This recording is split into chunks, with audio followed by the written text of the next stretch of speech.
See here. Welcome back to the program. Thanks so much for being with us today. We have just a ton of stuff. This is the first day of early voting in the state of Arkansas. And nationally, though, folks, there what appears to be, huge, at least a PR crisis that's happening. Here, listen to this. A headline: Growing caravan of migrants pushes deeper into Mexico. It's now up to, 7,000 people, according to the front page of the Drudge Report. They got through Guatemala into Mexico, and now they're heading for the United States border. Joining us now to talk about this, we have a national immigration expert, also the director of the Remembrance Project. Maria Espinoza is back with us. Maria, good morning to you. Good morning, Paul. Thanks so much for having me on again. Yes, it's always great to have you on. What's your take on this? I mean, we're 14 days from an election. Does that have anything to do with the timing of the 7,000 person strong caravan? Oh, absolutely it does. In fact, remember the Honduran and El Salvadorian and Guatemalan leaders were here in Washington, D.C. last week, and their response to President Trump's cutting some of their foreign aid last year was simply that they will do what they can, but they want to be able to understand if they're going to get more funding in the future. So I think this is all political. This is certainly trying to pressure America, sort of extortion, in my opinion.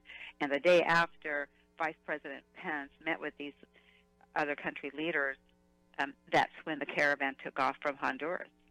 And now we're looking here, I believe that Guatemala and Mexico allowed this caravan to push through. I mean, we know that Mexico has stronger laws and enforces its southern border, much stronger than America enforces its southern border. And they will shoot you if you cross illegally into Mexico. And here they're allowed to come through. And make their way right up to the United States. And guess what? We take care of them. Not only do we give their countries U.S. foreign aid for specifically these types of problems and violence, economic purposes, but we now are being forced to take care of their citizens, those citizens that they no longer want in their country. So, yes, this is absolutely, number one, orchestrated and intentional, and yes, the midterms is key here. Yeah, we have people that want to hurt the Trump administration domestically by hurting him politically. We've seen that with China, what they're trying to do to influence the midterms in states that Donald Trump won with, targeting on the farmers and everything else. And that affects us here in Arkansas. And now we have these countries south of the border. It seems they're doing the same thing. So let me ask you this. We've got Mexico. You say their immigration laws are pretty strict. They will shoot you if they cross the border. But we also know, just by general, consensus, Mexican officials are pretty easy to bribe. So my question is, do you think George Soros or some of these ultra-left, are they bribing the Mexican officials to let the migrants through? Oh, that's hands down, I believe so, absolutely. And again, Mexico welcomes them, in my opinion. They'll, a few years back, remember they gave them a 3-day visa to cross through their country only on the terms that they would not remain in Mexico. So they're helping them get across. And now I'm looking at an article where the federal government is sending police officers to the southern border. 2 727 Boeing planes filled supposedly with federal police officers. My question is, when they get there, are they going to fill these planes with the members of this caravan and bring them up to, closer to our border? I don't trust Mexico. Obviously, they push out their citizens, and a few years ago I was doing some research, and learned that 2/3 of the illegal aliens at that time who were living in the United States were from Mexico, and they came from 6 to 7 states in Mexico. So that tells me that these individuals were intentionally encouraged to cross illegally, and we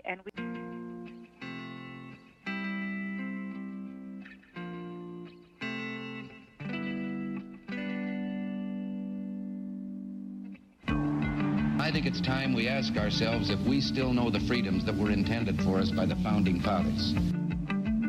They seem to be in full-scale retreat from spending cuts and are talking about raising people's taxes again. And I have only one thing to say to the tax increasers. Go ahead, make my day. If we lose freedom here, there's no place to escape to. This is the last stand on earth. Those who would trade our freedom for security have embarked on this downward course. Whether we believe in our capacity for self-government or whether we abandon the American Revolution and confess that a little intellectual elite in a far distant capital can plan our lives for us better than we can plan them ourselves. Conduit News Radio with Paul Harrell is on now. Good morning, ladies and gentlemen. Welcome to the program. Thanks so much for being with us today. It is bright and early, but it is a great day to broadcast, and I'm so glad that you're listening. So glad that you're with us here across the state of Arkansas. The intersection of conservative ideas and reality, where we are building a liberty machine. We want you to be a part of that. One of the ways you can do so is to call or text 870-275-9799. I almost gave my own number.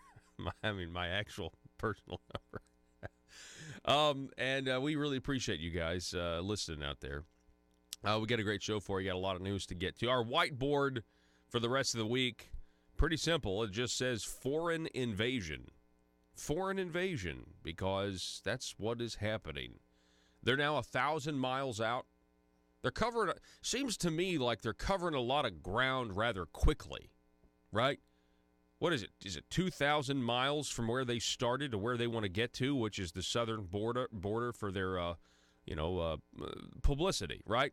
Matter of fact, the mainstream media needs to sneak across the border and put out a red carpet, because that's essentially what this is. Like a big, wide red carpet for 7,000 people. But that's essentially what this is, isn't it? Yeah, it's a paparazzi stunt. It's like, come on to the border and let's try to put this at the feet of President Donald Trump and Republicans. And yet there are some that would tell you that this is terrible for the left. Like, this is not good for them. They're once again overplaying their hand. I mean, if in fact, Louis Gohmert, I suggested this yesterday, that, and it's not like I was, inventing the wheel or whatever, but, we talk about George Soros. Is George Soros funding this? Who's moving these people? I mean, they're covering a lot of ground rather quickly, wouldn't you say? Right? Oh, they're walking through this town. So what then do they all get in buses and just, okay, we're going to drive about 500 miles and get out and walk some more. Okay, all right. You walked a couple miles for the, there's like paparazzi greeting them on the way, I guess. But, Louis Gohmert said, is George Soros the one funding this? He said that yesterday on Fox News before the incredibly massive and successful Donald Trump rally in Texas last night. He was up down there stumping for Ted Cruz.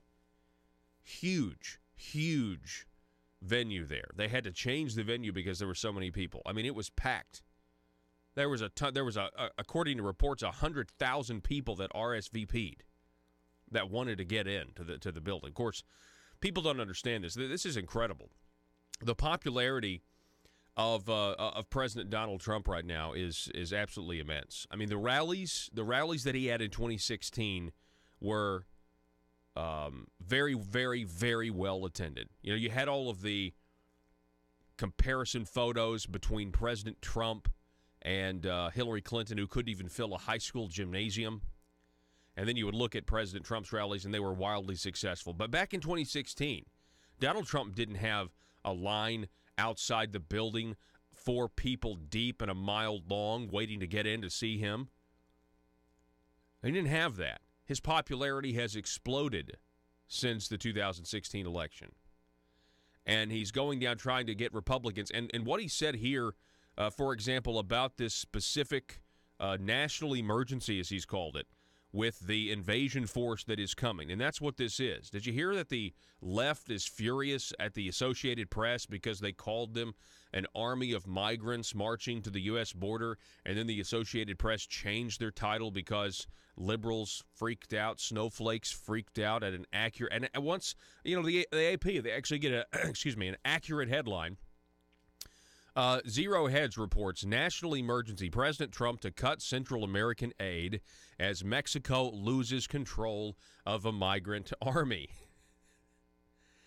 Since President Trump threatened to close the southern border due to Honduras' unwillingness to comply with his requests for assistance in stopping a migrant caravan marching towards the United States,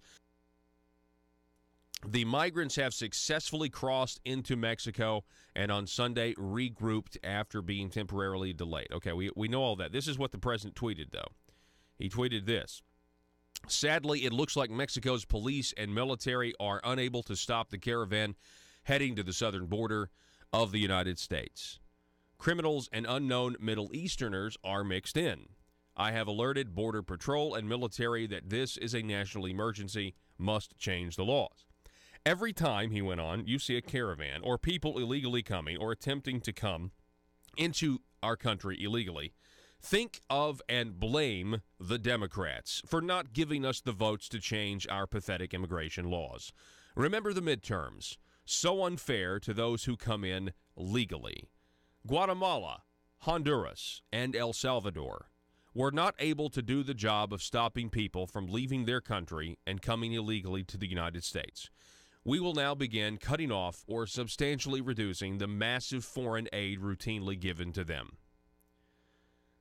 Zero Hedge report goes on. The backlash to the migrants has intensified over the weekend as the mile-long caravan has continued unimpeded toward the U.S. southern border.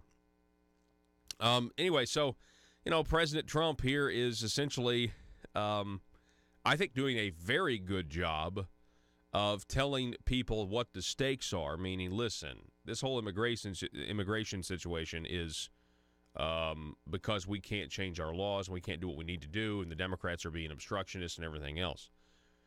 I mean, I tell you what's fascinating to me, it's almost like the left wants to get beat down. There's somebody on Twitter who said, figuratively speaking, beat down, not literally, electorally speaking, it's almost like somebody on Twitter was saying, if you said that this whole caravan situation was orchestrated by Republicans for their own benefit and advantage, they were like, basically saying you might not be wrong there. Now, I don't believe that, but there are some people out there that are thinking they understand how bad this actually is for the left in this country. Don't you understand President Donald Trump won an electoral landslide based off of building a wall and immigration? I mean, it was like his number one issue over and over and over. And at the time, I was like, I don't remember. I didn't know that the border was such a big deal. I mean, we talked about illegal immigration here. And of course, this program since has gone and really put a lot of the success for Donald Trump's message on Lou Dobbs, who for years would devote almost his entire program. It was like the top story every single time, back when Lou Dobbs was on CNN, of all places, to talking, I think it was headline news, but to talking about, this illegal immigration and this invasion and that sort of thing. So it was a big deal. The Democrats haven't learned their lesson. But listen, they are marching. They're going to get to their little publicity stunt. And if Donald Trump does what he said he might have to do, which is activate the United States military to go to the border to keep them from coming in. And listen, if there are Middle Eastern terrorists in there, which there are, I mean, I think you can say that pretty conclusively. I mean, why wouldn't you? I mean, right? I mean, it's a perfect opportunity to try to get in the country. I mean, then you have even more justification. Of course, you don't need that to be the case in order to secure your border. I mean, this is what drives me nuts, right?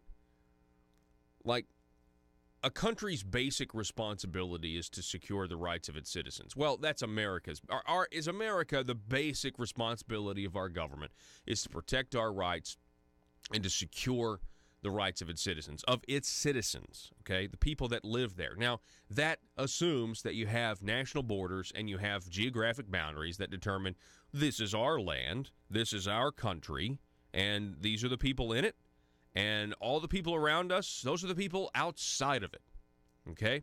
And we're going to have a process if people want to come here, but we're going to have a process and we're going to control it, okay? Right now, that process is out of control, and we don't control it. So what you have here, and what you've had here for decades in this country, and nobody wants to do anything about it, is you have the United States of America, effectively, the government, our officials, have abdicated their responsibility to do the most basic functions that a country's supposed to do, which is have borders and to have clear black and white. Now I'm in America, now I'm in Mexico, now I'm in America, now I'm in Canada, whatever the case may be. That is the most basic, you have to understand this, it's the most basic principle behind being a country. And that's, Donald Trump has said that many times. What else are we doing? At the same time, we're abdicating the most basic concepts of what makes a nation a nation. We invent new responsibilities, new liabilities, new mandates, new rights, if you will, when we can't even do the simple things that the country has, been doing for hundreds of years.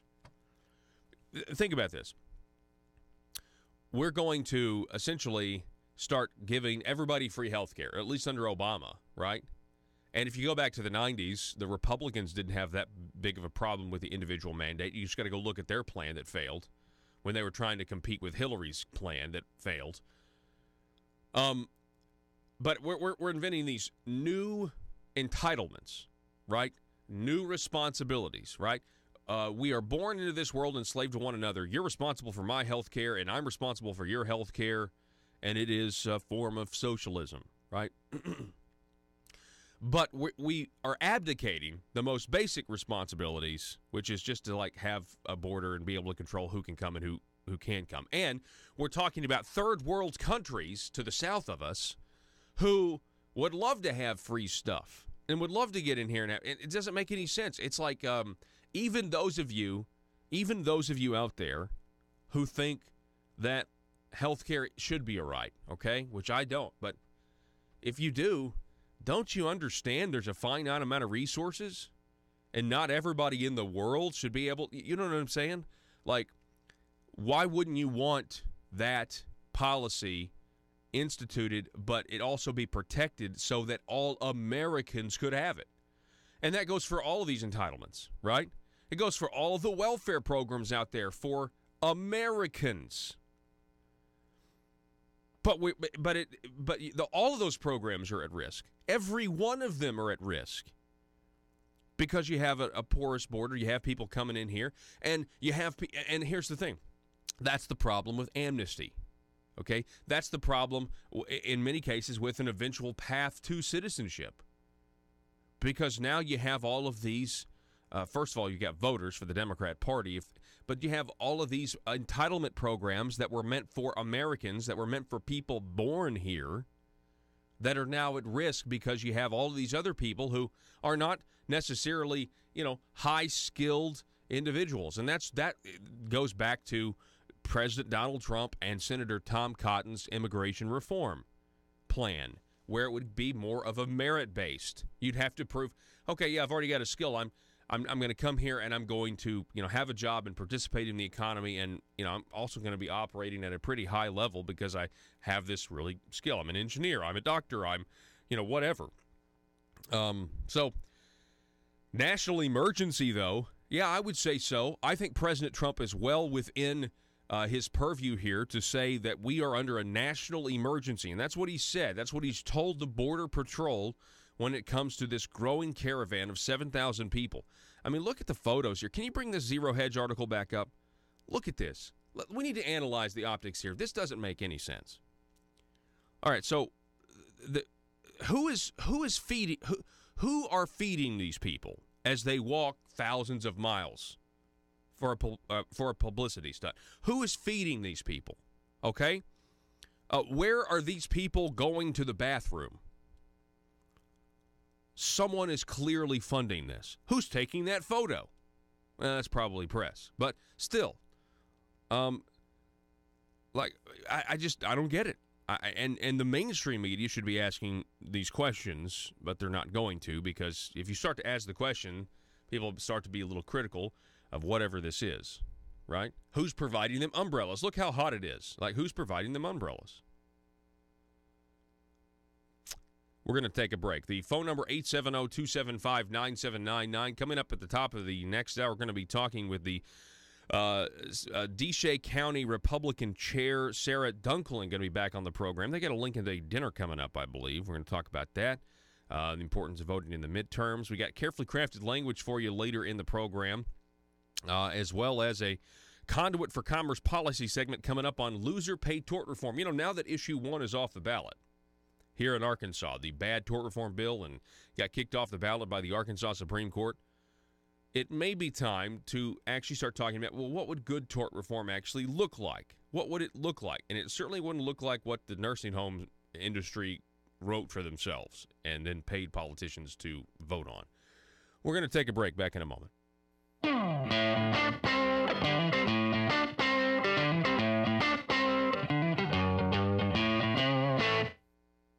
We also have seen the pamphlets that was discovered back in the 90s. They were very basic, almost like comic strip pamphlets telling their citizens on how to get to the border, hire a coyote, what to wear, what to do, what to say with an agent finds you, and where to go to get help here in the United States. So. And they also give them scripts, say this particular legal phrase, and now, you'll be admitted into the country, and you'll have a court date. The credible fear. Yeah. We're talking with Maria Espinoza. Check out her stuff. It's the remembranceproject.org. It's an organization founded to remember those who have been murdered by illegal aliens. Like preventable deaths is the key there. If we would secure our border, have a immigration policy that actually works. Speaking of securing the border, Maria, I would like to know what you think about President Donald Trump's statement. He says, listen, these people are not getting in. He's come out and been pretty forceful at this point. In Arkansas, every single hour there is a politician not getting what they want. For some, it's an absolute nightmare. The sleepless nights wondering if progress will ever come. Lying awake pondering how to grow government in this political climate. Asking questions like, why don't my constituents want to pay a few cents more in taxes? Everyday politicians feel abused and neglected. These politicians are starving for power. They're hungry, confused, and they don't understand why no one seems to care. Will you be a patriot and commit today to help these poor, starved for power public officials? It's simple. All you have to do is commit to stay silent and never dissent or stand in the way of your politicians' rise to power. Never speak up or get engaged to stop the growth of government. By committing to these simple steps, you will ensure the life of your politician will be filled with contentment and the respect they are desperately seeking, as well as campaign contributions from lobbyists. This message brought to you by Aristocrats Serving Arkansas. PHP Parody.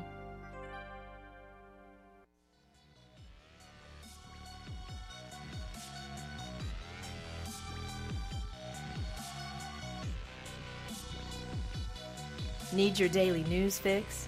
Don't forget to tune in to Conduit News Radio with Paul Harrell. In the meantime, all this is happening with the caravan. You have more mob-like behavior from the Democrats. Mitch McConnell was eating in a restaurant with his wife, who, by the way, his wife is also in the Trump administration, right? Elaine Chao, she's the current United States Secretary of Transportation. And so they're sitting there having dinner, and of course somebody confronts Mitch McConnell. He's confronted by 4 men, it says. One of them yelled at McConnell, "Why don't you get out of here? Why don't you leave the entire country?" The woman that recorded the video told TMZ the argument with McConnell surrounded his stance on Social Security and health care. The woman also said that before she started filming, the main aggressor slammed his fists on McConnell's table, threw food out of the restaurant, and was yelling that McConnell was killing people with his views. Throughout the altercation, McConnell remained at his table. He thanked his supporters and shook their hands after the incident occurred. The woman who shot the video also mentioned that there was a dispute over the bill, but it was resolved after they spoke with the waiter. Anyway, yeah, it's a mob-like behavior there. Of a guy, go check that. It's up at Breitbart. Go check out the video. There really isn't in this particular video. You can hear the woman say, "I'm going to sell this to TMZ." You can hear a whisper in the background, "I'm going to sell this to TMZ," and that's exactly what she did, because this is a TMZ video. You can go check it out. There's not any, from what I can hear, there wasn't any language at least captured on the video, bad language, but who knows? There might be a full video out there, but that's pretty bad. Hey, in the meantime, Democrats, there's a Democrat Party spokeswoman, Allie Stuckey. Have you seen this? This is posted on Twitter, and this is going viral right now. Yeah, this is the Democrat Party spokesperson, Allie Stuckey, actually from CRTV. Listen to this. Hi, I'm a spokesperson for the Democratic Party, and I'm here to tell you why you need to vote blue this November. Democrats are the party of love and tolerance. We promote inclusion and acceptance, peace, and goodwill. Republicans don't care about any of these things. They just want to talk about record unemployment, the economy, and keeping communities safe. Fascists. Democrats have positive, practical priorities, like abolishing the Electoral College, eliminating due process, and banning hate speech. These are the values of the American people. Well, at least Americans that live in San Francisco and New York. Republicans often use fear-mongering rhetoric like Constitution or liberty. Democrats condemn such language as divisive and instead focus on more unifying topics like repealing the Second Amendment or kneeling for the national anthem. Democrats are the party of equality, so much so that we insist upon unconditionally believing women and disbelieving men because, well, feminism. If you ask us to explain this logically, we will scream in your face and call you a misogynist. Republicans want to take away a woman's sacred right to choose to have her child decapitated inside the womb and torn apart limb by limb with forceps. Democrats celebrate the right to violently murder your child because we're compassionate. Democrats believe that women are powerful and independent. They are also helpless victims of the patriarchy who require government intervention to succeed. Any woman who disagrees with us on this is a self-hating, stupid bimbo. And you know, it's time someone was finally brave enough to say this. Republicans are racist. Democrats have the same positive message for minorities that we have for women. You're a victim, and you're useful to us. If you disagree, we'll insult your intelligence, but it's for your own good. Republicans want to stop certain people from coming into this country. They cite the infiltration of gang violence or opioids or sex trafficking as reasons to stop illegal immigration. But Democrats accept these as the natural consequences of opening up the borders, which, of course, is the more loving thing to do. Democrats recognize that the key to a better tomorrow is to look forward, not backward. That's why we reject capitalism and all of its greed and instead opt for socialism, which has worked so well every time it's been tried. Democrats are the party of the common people, the poor and the marginalized, the weak and defenseless. While Republicans promise freedom, we promise free stuff. That's how we win over young people. Our goal is to make the government work for you so you don't have to work at all. Republicans are always pushing religion in our faces. We reject their bigotry. Religious people are idiots. Democrats would much rather you sacrifice yourself on the altar of progressivism. The truth is, as the party of empathy, we're just better than everyone else. That's why we spend so much time telling people who don't align with our agenda that they're not just wrong, but that they're bad people. We still haven't figured out that this condescension is what lost us the 2016 election. All right, we gotta Nevertheless, we're confident that through censorship... Check it out, it's on Twitter. It's she's doing a great job. I love when she says, we're for open borders, because that's the loving thing to do. Oh, man, that's fantastic stuff. Folks, we're going to take a break here and be back here in about 3 minutes. They're coming, and he's threatening to put the military, not reserves, but the military on the southern border. What are your thoughts on that? We asked him to do just that last month. So he has been very patient. He has warned them, but if we don't enforce our laws, Paul, we have no country. We have no constitution. And number one priority is for our leader is to protect our country and its citizens. And that's what he's doing. And whether you are a Democrat, Republican, Independent, you have to side with safety here in the United States. And the Remembrance Project is the only organization in the country, and it's probably the world, that we're seeing, because people from other countries are reaching out to us wanting the Remembrance Project and the Stolen Lives Quilt to go into their countries as well, because they're having the same types of problems, especially in the UK, with illegal aliens there.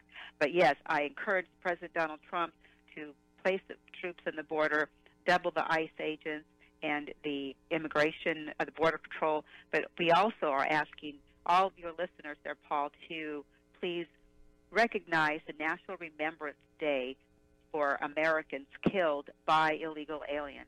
This day we've recognized this day for 7 years now, and it is the first Sunday of each November. So come November 4th, we are going to have another event here in Washington, D.C., in Lafayette Park, near the White House, to remember and honor our fellow fallen Americans, because they are permanently separated from their loved ones, and they should still be here if only our laws were enforced and politicians placed American lives first.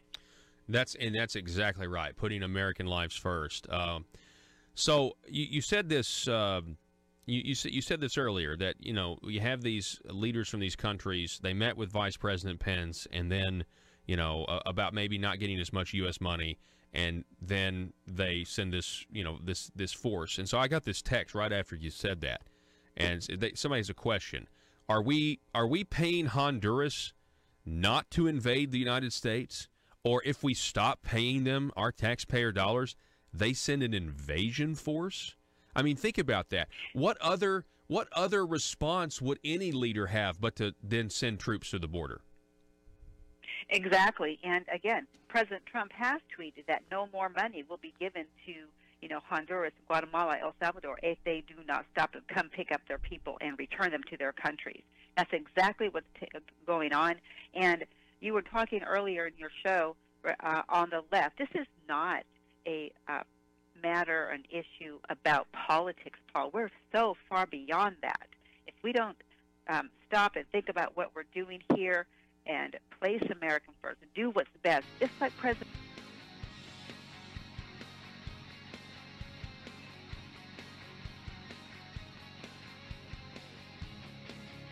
The intersection of conservative ideas and reality. Conduit News Radio with Paul Harrell.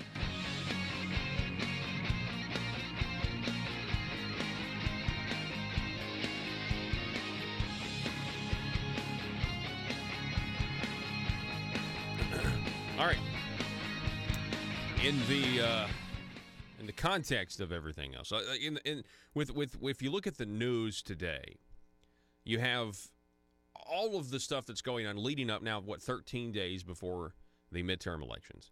And you have the Department of Homeland Security spokesperson coming out and announcing that human smuggling is a $2.5 billion a year industry for Mexican drug cartels. I have this feeling that the Democrat Party is going to be very disappointed when they wake up on November the 7th. I have an increasing feeling that they, and I've been saying this for a while, fallen into their own nets here. We also have, at the same time, or again, 13 days before an election, there's a New York Times report that suggests that the Trump administration, get ready for this, so controversial, is considering rolling back the Obama-era rules on transgender and defining gender as binary, and you have male and you have female, and that's what you're going to have to pick from it when you're born based on your genetic makeup and your genitalia. That, get ready for very controversial thing here, that you're going to either be a male or a female.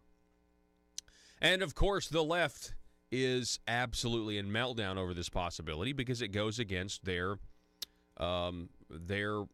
really it's almost like a religion, of being able to say, no, I get to define my own reality. And I get to force the government to accept my own reality. And that's the real difference here. When we have a biological, and honestly, the left always says the right is anti-science, but here we're talking about science, the scientific genders. Now, the Department of, or I guess the HHS, the Health and Human Services, they have denied, or really to comment on any of this, as to whether or not they are actually looking into this. But it says here, Trump's Department of Health and Human Services is leading the effort to establish a legal definition of sex under Title IX, the federal civil rights law that bans gender discrimination in education programs that receive government financial assistance, according to the Times report. But the transgender ideology demands that the federal government enforce rules which help people easily switch their legal sex regardless of biology. This ideology would eliminate many single-sex institutions, including sports leagues, showers, and bathrooms, i.e. the Canadian man that won a world championship in women's cycling 2 weeks ago, or 1 week ago. So they're absolutely in meltdown over this, and once again, why did they lose the 2016 elections? Why did the Democrats lose? They lost because they were lecturing us on this very issue, on what pronouns that you should be forced to use or you should use, when everybody else was thinking, well, that just I don't understand this. Male, female. I mean, it was one thing. It's one thing, okay, there are gay people, right? There are people who are homosexual, and that's the life choice that they want to pick, and that's where they go. And now all of a sudden it's like, well, no, you have to affirm my life decision when it comes to, being trans or whatever. LGBTQ, RSTLNE, would you like to buy a vowel? What's interesting is, what the B stands for? Because what we're talking about here is non-binary. There are these non-binary individuals who says, well, I'm not a male or a female. I'm non-binary. You can't put me in a box. Okay. Well, that's weird because that's in direct conflict with the B, right? LGBT. Doesn't that stand for bisexual? Uh-oh. Bisexual. Well, that's weird because this is LGBT. You're bisexual. That's admitting that there's only two sexes. So within the ever-growing acronym, and who knows what it's going to be when it's all said and done. Well, you're gonna. I can't hear you, Joe. But Joe knows more about this. Joe's an expert at this. I know. I know, but this issue actually drives Joe nuts, I think, in a lot of ways. But anyway, isn't it true, though, that there's a little bit of a controversy now because LGBT, the B stands for bisexual, but then you have these other people that are saying that in the same movement, right, that no, you can't, I'm non-binary, which means I reject the idea that there's only two, sexes predominantly. Well, so here's the thing. So I actually had this argument as well for a while, but now that I think about it, it doesn't hold water because bisexual is based off of sex because it says bisexual. Right. Two. Like two sexes. Binary. They advocate two sexes, but on the flip side, they advocate basically an endless number of genders, which is different in their minds. Yeah. Sex is something you're born with. Gender is something made up of the brain. It's a construct. Yeah. Okay. Yeah, they've divided those two, so that's why there's not a hypocrisy in their minds. Unfortunately, yes. But with us, we see the hypocrisy. Yeah. But we're just part of the patriarchy. Welcome to Patriarchy Radio. My name's Paul. That's Joe in there. So anyway, the big picture is you have the immigration issue that is now being thrusted to the forefront of people's minds because of the 7,000-strong caravan, right? And then you also have what? You also now have this transgender situation that most Americans just do not buy into. I'm sorry, they don't buy into. I know the mainstream media wants you to think that 50% of the country is a trans in some cases, or is a bi-curious or whatever. But that's just not the case. And we have to have laws. I mean, we have laws right now in our code that talk about she, he, or talk about mom, dad, that use these gender specific terms.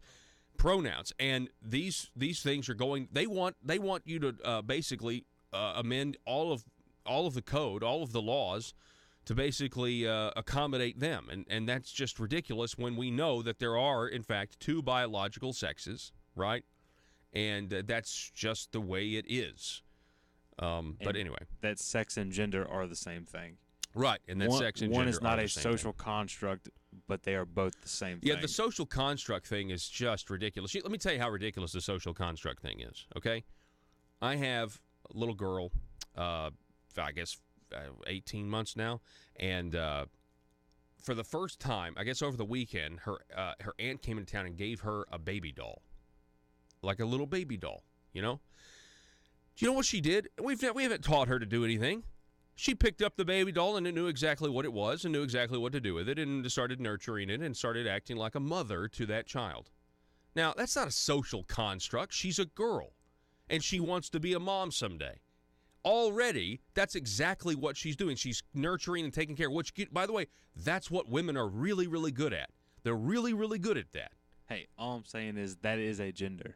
It's called cisgendered female. Yeah, well, that's what they say. But you understand? That's not a social construct that she is already a feminine person as a little baby girl who's 18 months old and, just taking her first steps. She sees a baby doll, she gets a baby doll, and guess what? She instantly starts to rock it. She starts to try to feed it milk from a bottle. She knows exactly what she's doing. And that is not some sort of gender construct. But anyway, hey, folks, this next portion of the program is brought to you by Conduit for Commerce. Go to conduitforcommerce.org. That's conduitforcommerce.org. They are putting Arkansas small business first, and also consider contributing to Conduit for Commerce. It's tax deductible, and if you want to advance free market principles, if you want to advance the concept of the small business owner, and you want to support a group that's fighting and educating for small business, then you need to check out conduitforcommerce.org. We are now going to talk about, in this Conduit for Commerce policy segment, loser pay tort reform. Loser pay tort reform. You see, this is the kind of tort reform that you can get behind. And now that the establishment has been rebuked by the Arkansas Supreme Court because Issue 1 has been thrown off the ballot because they wrote a really, really bad bill for a lot of reasons, you know that in January, when we go back to the Marble Palace and when you have the General Assembly there, they're going to try to do this again in some way. Now, the nursing homes are certainly going to try. In the world of case law, this is what you need to know. In the world of case law and court order, most suits are settled out of court. On average, 90% of cases. This is arguably because most plaintiffs know that a defendant will settle out of court rather than pay the greater monetary and public costs of going through the trial. These spawn, without a doubt, frivolous lawsuits without merit or grounds. This is a reality that serial litigants count on. Of course, this presents a problem. It creates a terrible environment for business, employers, entrepreneurs, and investors. With a climate backed up legally in which most litigants get money, these innocent defendants are subject to countless attacks backed up by nothing. This stymies innovation. It puts business and companies on edge and allows enemies of economic development, or just those looking to make a quick buck, to ruin a small business. The estimated cost of tort litigation in 2010 was $250 billion. You wouldn't believe some of the examples. One, a restaurant in California cost a restaurant owner $5,000 whenever two women had a fight in the restroom and sued because the owner should have had an attendant to break up restroom fights. Movie theaters get sued for having too many kernels in boxes. Gas stations get sued for having uncomfortable toilet paper, or dry cleaners going to court for losing a pair of pants. The result, $54 million for mental anguish. With loser pay tort reform, the case goes to court, and based on actual litigation, the loser of the lawsuit pays for the costs and fees along with the penalty. This would be less of an economic burden for businesses and companies, less of a tool to get wealthy, and more equal and fairer. It would discourage bogus lawsuits and push companies to mitigate risks and reasons for an actual lawsuit with merit. The United States is different than most every Western democratic system in that it doesn't follow this system, sometimes called the English rule. At Conduit for Commerce, it is our goal to educate the public on actual tort reform and ways to make the legal system work for everyone. Loser pay tort reform is needed in Arkansas and every state for that matter. This would be an economic and legal benefit, promoting business and equality. Yeah, and it wouldn't be that nonsense that got thrown off the ballot this past week. So anyway, conduitforcommerce.org. Check them out. That's conduitforcommerce.org. We're going to be back here in just a moment. Thanks for listening. Good morning to you. If you believe the Second Amendment protects your right to defend your home with a firearm, where do you turn if the government confiscates your gun? To the courthouse. The Founding Fathers created your Seventh Amendment right to a civil jury to protect your freedoms. The courthouse is where you fight the overreaching hand of government. And the Brad Hendricks Law Firm is where the fight starts. Call the Brad Hendricks Law Firm at 501-221-0444. The Brad Hendricks Law Firm in Little Rock, standing ready using the Seventh Amendment to protect your Second Amendment rights. Russellville-based firearms manufacturer Omega are making clones of the most notable German firearms in the world. These delayed rotor-lock firearms have been and are currently used by law enforcement and military worldwide. At Omega, they manufacture their guns right here in Arkansas and produce the best reproduction in the marketplace that comes with a complete 5-year warranty. At Omega, they take firearm manufacturing seriously and offer discounts to active and retired law enforcement. Whether you're using Omega firearms to defend the public, defend your family, or for target practice, Omega has your back. For pricing, go to omega-guns.com. That's omega-guns.com. If you're like me, you believe that small business is the heart of Arkansas's economic engine, and it should be viewed that way by the politicians in Little Rock.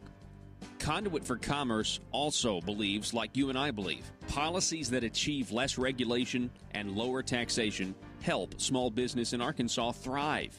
Other policies like small, constitutionally consistent government and reducing citizen dependency on government keeps it from growing and expanding its influence on our daily lives. Conduit for Commerce works every day to educate the general public and legislators on these important priorities in the name of Arkansas small business. By the way, contributions to Conduit for Commerce are tax deductible. Log on now to conduitforcommerce.org and click on Contact Us on the right side of the page. That's conduitforcommerce.org. Go there now and learn the facts on protecting small business in Arkansas. Donald Trump is doing. He has the best interest of America in mind. And, understand that the entire Democrat Party will completely resist him no matter what he says. Many of the Republicans will so as well. But, I can't tell people how to vote or who to vote for, but you certainly can vote for those individuals who will emulate and work with President Donald Trump, and that is placing our security, our national security, and the safety and the economic success of this country first and foremost. If America goes down, Paul, we have nowhere to go. We are the beacon of freedom. So this is what's at stake here. This is much more than politics. This is about a survival of America. Yeah, it's echoing President Ronald Reagan. So they're in Mexico now, this caravan. We're 14 days until November 6th. Early voting starts today, in Arkansas, and I think across the country as well.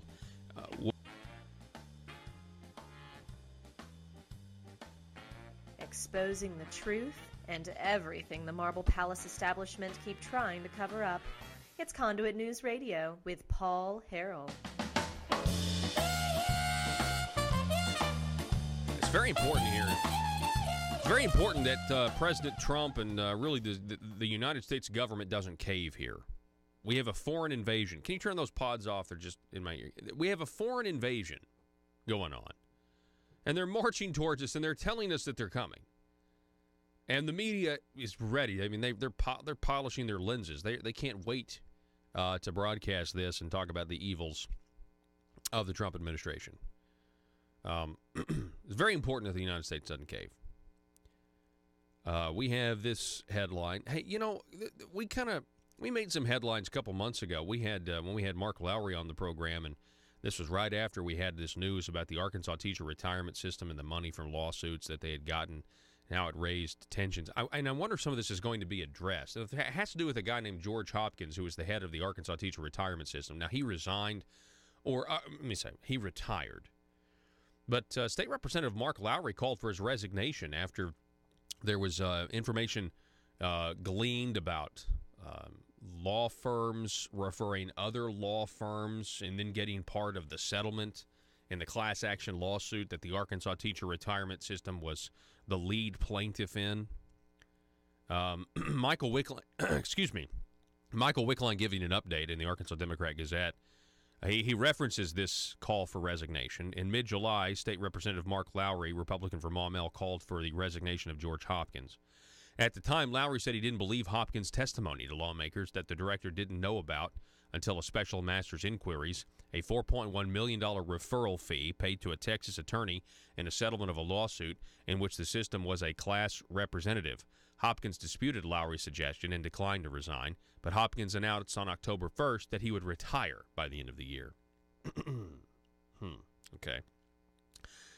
Michael Wickline goes on, during a legislative budget hearing Wednesday afternoon on the system's funding request for the next 2 fiscal years, Lowry leveled another allegation at Hopkins regarding his testimony in July. Lowry said Hopkins, quote, has told us that teacher retirement has recovered in excess of $40 million through various class action lawsuits. And, as you are aware, I did ask for an accounting of that, and it turned out it was closer to $2.1 million, end quote.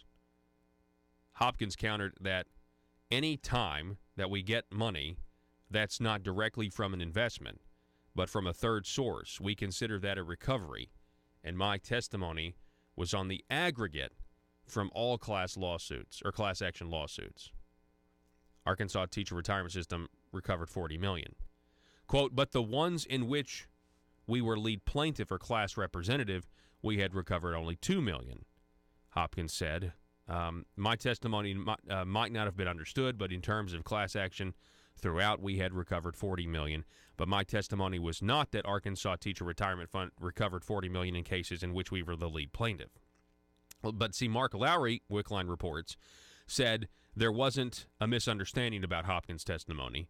The teacher retirement system was a class representative and a class action lawsuit with State Street Corp. In which there was a $300 million settlement and $75 million in attorney's fees, he said. Hopkins replied that the $40 million is what Arkansas teacher retirement system had recovered in all class actions in which we were able to obtain money from a company. Lowry said there were press accounts of $40 million going to the system. In mid-July, Hopkins told the Arkansas Democrat-Gazette that the teacher retirement had collected more than $40 million as a result of security class action lawsuits. Hopkins told Lowry on Wednesday that teacher retirement got $40 million from class actions all in the last 10 years, but wasn't the lead plaintiff. And then Lowry responds, quote, the deposit accounting doesn't show $40 million, Lowry said. So, So we have State Representative Mark Lowry saying here, listen, your math is not adding up here. Your math is not adding up. I mean, this goes on. This is very interesting stuff here. Hopkins said the system's custodial bank, State Street Corp., typically receives settlements in class action lawsuits without it passing through the system. Wait, what? Quote, occasionally a check will come to Arkansas Teacher Retirement System, which we deposit in our liquidity account. Wait, so it's not going to the government and then going into a bank? It's just going right into a bank? And you don't have an account of it? That's crazy. That's absolutely ridiculous. Why? Why is it ridiculous? Because of the opportunity of corruption, that's why. So Lowry then pressed Hopkins about whether the system will continue being involved in class action lawsuits. Quote, I think I heard from you that although Arkansas teacher retirement system has recovered $40 million in class actions overall, perhaps other retirement systems ought to focus on that and Arkansas teacher retirement system less, and I think the Board of Trustees has probably heard that loud and clear, Hopkins said. I will not be there to make that decision. I'm going to retire. It's the right time for me to do it. Yeah, it sounds like it. It sounds like it is the right time for you to retire. Anyway, this is interesting. I wonder, there's got to be more to come here. I'm thinking that the A word's going to be used here pretty soon. You know, the A word is audit. Yeah. The word is audit. Folks, the telephone number is 870-275-9799. Again, you can see that story by Michael Wickline. It was written back on the 18th. And Arkansas teacher retirement system money from lawsuits raises tension. So check that out.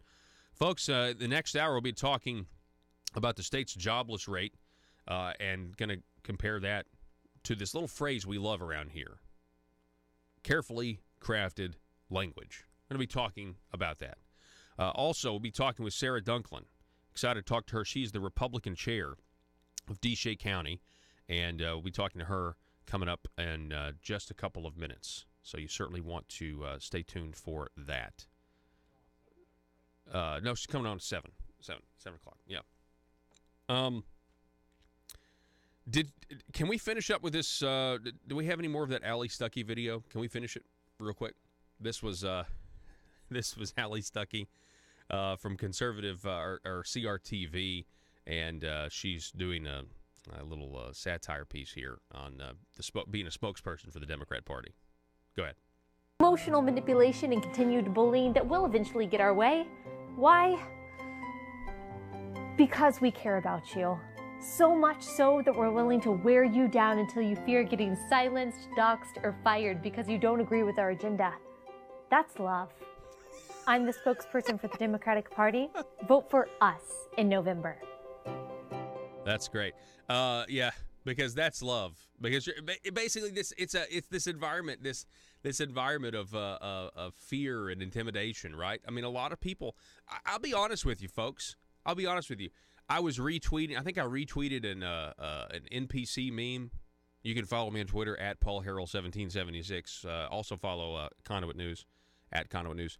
I was retweeting an NPC meme, and I thought to myself for a second, because Twitter's just banning people's accounts, and their intimidation works, because before I hit that retweet button, I thought, I wonder if Twitter's going to shadow ban me, or they may probably already have, or I wonder if Twitter's going to delete my account because I'm retweeting the NPC meme. Which, by the way, if you don't know, this NPC meme is hilarious, effective, and the left can't meme because the left has destroyed humor in this country. They have destroyed the art of humor. If you're a stand-up comedian and you're a leftist, then you are suicidal. Let me say that again. If you are a stand-up comedian and you are a leftist and you believe in this ridiculousness going on, this fascism, this speech police, then you are suicidal in terms of your profession. You are professionally suicidal. You want your profession to cease to exist because the left in this country is anti-comedy. That's what I would be telling people. No, well, their own brand of comedy, canned laughter, but that's not even funny. I mean, it's not actual comedy. Comedy isn't comedy if you can't say something because it may offend somebody, because the best comedy is offensive in some way,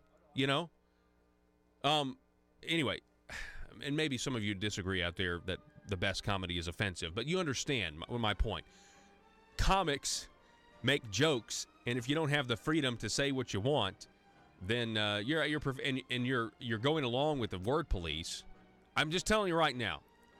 I think that should be a slogan of the Republican Party. Democrats, anti-comedy, and who wants to live through life without laughing? Well, apparently the Democrats do. The news and talk of Northeast Arkansas. This is News Talk 101.3 FM and 12:30 AM KBTM Jonesboro, an EAB radio station. When are they going to get there? And I guess I'm like, how many days out of the election are they going to be there? They're going to be at the border, If President Trump then sends the military and activates them, CNN, everybody, we're going to have cameras there, and there's going to be this very tense atmosphere, I would imagine. Right. And what is that? I mean, can you imagine the powder keg that could potentially be? Well, I think the American people are fed up. Let's look at on the flip side. If you don't have compassion for American children, we have a whole banners full of our Stonewall Quilt banners with American children killed. We have so many families that I can sit here and list, and we can sit here and talk about for hours the stories. And just last night I spoke to another family. This is an everyday thing for us where we're trying to keep up with the carnage, Paul, and we simply cannot. We have wonderful youth who are being killed by illegal aliens. We're bringing in more supposedly UICs, unaccompanied minors. Here, unaccompanied children. I guess they changed that word to make it a little more heart-tugging, but who are here sitting next to our children in schools. These other kids came from chaos, and this is what they're bringing in the culture, and they're recruiting gang members, and that's why the uptick in the MS-13 gang membership and the violence. They're thumbing their noses to our laws and to its citizens. But you're right. What the media wants is that climax there at the border and the cameras. You bet they're going to be at the border with those cameras, every single news station, where they never came into the press conference room when President Trump was meeting with our families. They panned away. Yes. So this is the fake news has been exposed. These countries exposed for taking advantage of the generous American taxpayer. We have 500,000 American orphan children who need good homes and a better life. We have 13 million children who live in poverty and probably go to bed hungry. Let's clean our house and making sure that we're taking care of our children first before we start looking at the fake news and their cameras where they put women and children at the front. Pregnant women coming on this whole trek is completely ridiculous. Yes. Yeah. No woman who cared for their child would put themselves in that situation. Plus, you have parents sending their young daughters on birth control to cross the border with a coyote, knowing that they're going to be raped. What kind of people, what kind of character are these people coming from? Who are they? We don't need any more crime, Paul. We need to stop importing crime. We've got plenty of problems in Chicago and Detroit. Then why are we welcoming this chaotic group of people? I completely agree. And, that's the whole point of having a sovereign nation, is being able to decide who gets to come and who doesn't get to come. And so that's a really good points that you're making. The left has been – go ahead. Our baseline, Paul, is that we do not have to allow anyone into our country, and that's what every American citizen has to think about. Our baseline is simply that. We don't have to allow anyone into our country. It's better, in my opinion, to be able to teach other countries to fish and how to take care and be able to, for their citizens, to force the kind of government that they're fleeing to, not to bring their problems here. Mm-hmm. Yes, we're very generous and we can help them there, and that's what we're doing. That's what President Trump is using the U.S. foreign aid to, as a way to try to make those countries be good leaders and, be good parents. The left has been using this phrase for the last 18 months, and the phrase is this: influence the outcome of an election. I look at these and this is an actual attempt to do that. This 7,000 caravan, that's what it actually looks like. This is an attempt to influence the outcome of an election. But don't expect any analysis like that from the mainstream media. They're going to sit on their moral high horse, and they're going to claim that Donald Trump is heartless and is a totalitarian for securing the border, because he's at the point now, unless these people are stopped, he's not going to back down. I mean, he's shown that multiple times. I saw somebody, even suggest that, hey, maybe you shut down, not only use the military to secure the border, but you also just shut down the legal crossing.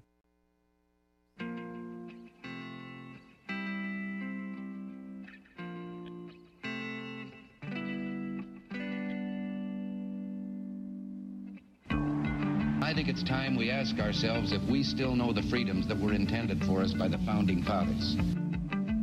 They seem to be in full-scale retreat from spending cuts and are talking about raising people's taxes again. And I have only one thing to say to the tax increasers. Go ahead, make my day.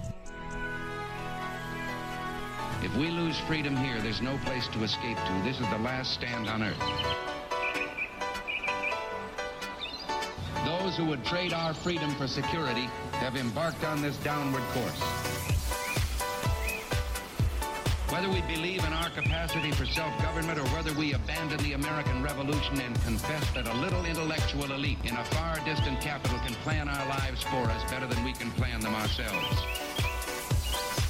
Conduit News Radio with Paul Harrell is on now. All right, welcome, ladies and gentlemen. Thank you so much for being with us. Telephone numbers 870-275-9799, the intersection of conservative ideas and reality. You've found it. We're building a liberty machine. Hey, I want to welcome back to the program. We have Sarah Dunklin is back with us from DeShay County. She's the Republican Party chair down there. Sarah, how you doing this morning? Doing great. How are you? I am doing well. So I understand you guys have a pretty big dinner coming up. Now, is it a Lincoln Day dinner or a Reagan Day dinner? I can never remember which county does which. Well, we actually don't even name them in our county. Okay. We're still a blue county until hopefully the election we turn red. But anyway, we just kind of invite everyone to dinner with whoever the guest is that we're having. This time it's Rick Crawford. Awesome. So it'll be dinner with Congressman Crawford. Well, talk a little bit about it being blue. What's it like being in a blue county when, surrounded by pretty much, there's a lot of, Arkansas is a Republican state now. That's pretty much, well documented, well established. And how are how is the recruitment effort going of saying, hey, listen, the Republican Party can work in DeShay County just like it's working other places? Well, it's starting for sure. We have, for the first time, we've got 5 county candidates that are running on the Republican ticket.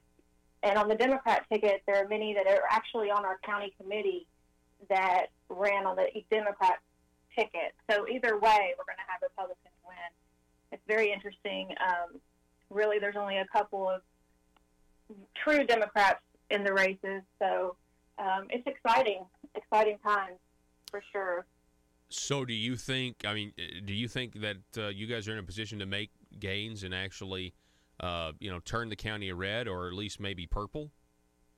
I think we're definitely, I feel like we're going purple for sure. Oh, wow. That's big news. I mean, that's big news. Yes. I feel like that's what's going to happen, so we're excited. Yeah, that's awesome. That's awesome. Mm-hmm. Sarah, how long have you been the chair of the Republican Party down there? This is my second term. Okay. So 2 years. And what would you think some of the issues are, that are important to the Republican Party down there? I mean, like what's on people's minds? What are on the voters' minds for this midterm election coming up in 13 days? I would definitely say their taxes and, more freedom all around. And down here, definitely jobs. I'm sure most areas jobs. So we have a high rate of welfare in this county. We're listed by MSN as the poorest county in the state. We also have one of the highest tax rates. So. Wow. Well, that's definitely not a good formula. For individual achievement and economic success. We have a problem, and maybe people in all kinds of communities are going to start to recognize that, generational dependency on the government for sustenance is not a good thing, It's one thing if you're down on your luck. It's one thing if you're truly needy and that sort of thing. But, generational dependency is in a way it's robbing people of the creative creative will to go out there and build something for yourself. Definitely, and we see a lot of that in this county. It transcends race. It doesn't matter what color you are, where you came from. It's a lot of it is the policies, such as offering welfare to single mothers and discouraging the family to, be a family unit. Discouraging marriage through policy is part of it. Then, of course, the job issue is part of it. And, it's a mentality as well. Like you say, it's a generational mentality. So that is difficult to break out of, but we're working on it for sure. It seems like the left, they seem to be very, very concerned about black Americans leaving the Democrat Party. There is the walkaway movement. It is a national phenomenon. You have the meeting between President Trump and Kanye West. Of course, we know that the media and the controlled comedians, they mocked him for all of that. But honestly, what Kanye West had to say was, it was about breaking out of this generational dependency on government, was about rejecting, racism, calls of racism when it in fact doesn't exist, and it's just there to divide us against each other. And I'm wondering, is that message that is useful to you down in DeShay County? Yes, we have. Actually, I will say that at our last committee meeting, I was the only white person. So we've got a lot of diversity on our committee, and we're really excited about that. We've worked really hard to reach out to the black community, and we find that we resonate really, with conservative. I think most blacks are conservative. They just don't know it. Most have do not believe in abortion. They believe in God. So there's a lot of things that line up, and all they really have to do is realize it. And we've really some warriors out there bringing the message to the black community in our area, and we're really, really lucky for that. Yeah, that's really good news. It's good to hear. And we have for county office, we have one black candidate, and for the state rep position, of course, there's Ricky Lattimore. Yeah. We'll be interviewing Ricky. I'm seeing here on Thursday, so we'll be interviewing him at 7:05 on Thursday. So excited! He'll actually be in studio, so I'm excited to get to meet him, talk to him. I'd love to get his take on everything that's going on right now, because we are not in typical. He's a wealth of knowledge for sure. Yeah, and he is just been a great leader for our area. We are not in typical times here. I mean, we are seeing upheavals. We're seeing people break out of traditional norms about where how you're supposed to vote, what group you're supposed to be a part of. And I think it's really, really exciting, because I think there's a lot of room for reconciliation. I think there's a lot of room for unity. When we've been told that you can't be unified on this or that. But it's like you said. I mean, how many people, if you go issue by issue, the Democrats that are still left in this country, or let's say the Democrats who are still, holding on in this state, how many Democrats know what they did, back in the Democrat convention, where they tried to vote God out of their party, and you hear the no's out of there, and then you look at the abortion issue, and more people understand what that really means, and it's like there's just no way I could support something like that. Right, and when they stop and think about it, they don't. A lot of it is just simply, it's mainstream media controlled. And so these are people that are just watching only, local news or only CNN. And so it's, once you kind of open up a new world to them, their eyes open, they can see it. Yeah. It's wonderful. Yeah. Well, so Sarah Dunklin, tell us about your dinner. When is it? What are the dates? How can people get tickets if they want to come? And like you said, your special guest is Congressman Rick Crawford, and so he's always great to listen to. He's actually going to be on the program coming up on Friday. So how can people get tickets? Where do they need to go? What do they need to do? Well, it's Tuesday, October 30th at the Dumas Country Club. It's going to be 5:30 p.m. is the reception. Dinner's going to be at 6. We're going to have musical performances by Jason Daly. And if they want to purchase a ticket, they can call 870-344-2120. Again, that's 870-344-2120. Reception tickets are $25 and dinner tickets are $50. All right. And we really do. We're trying to turn purple, so we really do need y'all's support down here. Absolutely. There you go, folks. All of you listening out there, Sarah Dunklin with Deshay County. Am I pronouncing that right? It is Deshay. Yes. Right? Okay. I'm making sure. Deshay. I'm making sure. Well, Sarah, it's great. I'm so thrilled that you spent the morning with us, and I hope you have a great day, great week, and I hope you have a fantastic Republican dinner coming up on October the 30th. Thank you so much. All righty. Thank you, Sarah. Folks, we're going to take a break, going to reset here. Going to be back here in just a moment. The number, if you want to call or text, 870-275-9799. Go to our YouTube channel, Conduit News. Click subscribe. Click the little bell to receive notifications. We'll be back in a moment. We need to stop importing crime. We've got plenty of problems in Chicago and Detroit. Then why are we welcoming this chaotic group of people? I completely agree. And, that's the whole point of having a sovereign nation, is being able to decide who gets to come and who doesn't get to come. And so that's a really good points that you're making. The left has been – go ahead. Our baseline, Paul, is that we do not have to allow anyone into our country, and that's what every American citizen has to think about.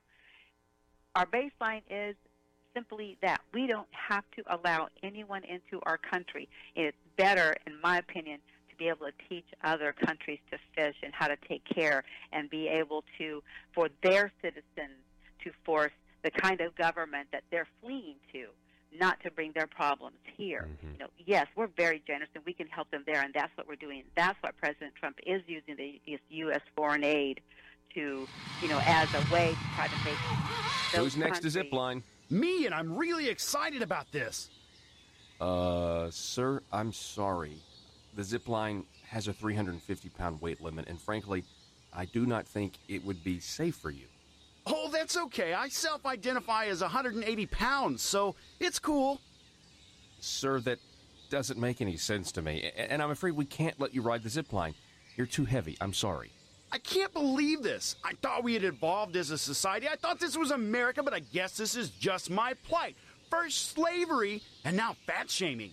Sir, again, I'm really sorry. You listen to me. If you don't let me ride, not only will I sue this company for discrimination, I will sue you for damages, because right now my feelings are so hurt and I feel embarrassed because I'm holding up the line. Wouldn't be the first time. Watch it, mister. Look, okay, I'm sorry. I just don't think it would be safe for you. You don't understand. I self-identify as skinny. So you have to let me ride the zip line. The Constitution says so. I get to define my own reality. Okay, fine, whatever. Ride the zip line. Mike, let this man ride the zip line. Thank you. Now watch as my self-identity trumps your bigotry. See you on the other side, racist. Here I go!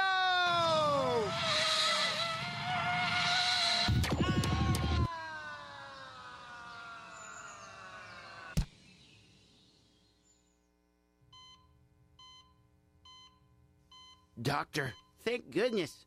What's the prognosis? Sir, we've done everything we can, and you only have seconds to live. No, you cannot say that. I do not self-identify as a dead person. PHP Parody.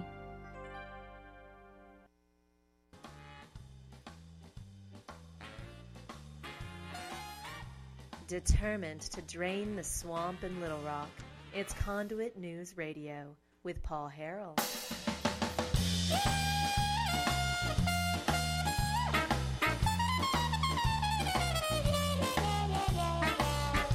As we speak, Beijing is employing a whole-of-government approach, using political, economic, and military tools as well as propaganda to advance its influence and benefit its interests in the United States. And I have wanted to welcome back to Arkansas Chairman Chu. Please give Chairman Chu a round of applause.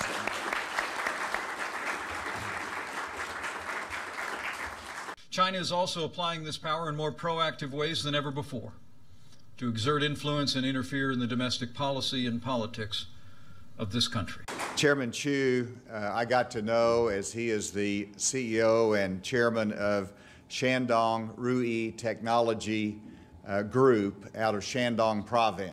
Over the past 17 years, China's GDP has grown 9-fold. It's become the second largest economy in the world. Much of this success was driven by American investment in China. And the Chinese Communist Party has also used an arsenal of policies inconsistent with free and fair trade, including tariffs, quotas, currency manipulation, forced technology transfer, intellectual property theft, and industrial subsidies that are handed out like candy to foreign investment. We've been to Shandong province a number of times since I've been governor. We've called on people, and Chairman Chu gave us the opportunity to meet with him at Ruyi, at their technology group there in Shandong, and saw his incredible facility. We asked him to visit Arkansas. He did. So Chairman Chu, we're delighted to have you here. I'm excited about signing this agreement with you, and I welcome you to Arkansas. These policies have built Beijing's manufacturing base at the expense of its competitors, especially the United States of America. And I wanted to recognize Chairman Li to my right, who is the founder of Sun Paper of Shandong Province in China. I also want to recognize Secretary Ma of Shandong Province.